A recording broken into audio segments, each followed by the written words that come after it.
조직 스토킹의 숨은 주역들, 공사장 인부에서 오토바이 배달부, 택배기사까지 밝혀진 진실. 안녕하세요, 여러분. 이번 시간에는 우리가 잘 알지 못하는 조직 스토킹의 숨은 주역들에 대해 이야기해보려고 해요.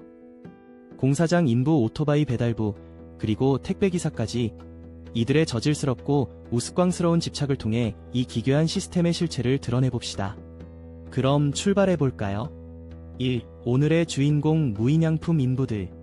첫 번째 주인공은 바로 공사장 인부들입니다.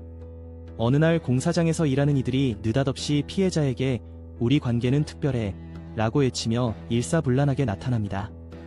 손에 있는 망치와 드릴을 던지며 피해자를 괴롭히는 그들의 모습은 마치 사랑에 빠진 청년들이 연애, 감정에 휩싸인 것 같은 저열한 코미디를 연출하지요. 그래서 여러분 생각해보세요.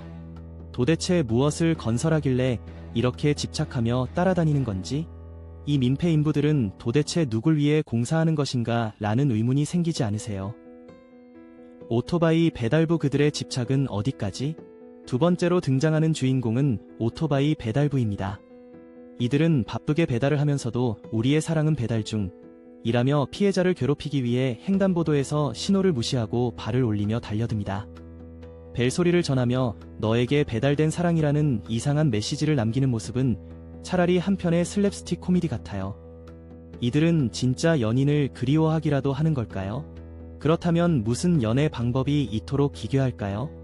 배달이 늦어진다면 사랑이 식는다 는 그들의 철학은 정말 비극적이고 우스꽝스럽기 그지없습니다. 3. 택배기사는 사랑을 쌓아올리다. 마지막으로 택배기사들은 피해자의 주소에 찾아가 이사가는 것도 곤란해지겠다며 이기에 처한 감정을 드러냅니다. 매번 문 앞에 택배를 두고 그녀가 소중한 선물이지 라고 외치는 그들은 마치 자신들이 사랑의 전령사라도 된 듯 써내리죠. 이들은 과연 마트에서 어느 쇼핑을 한 것일까요?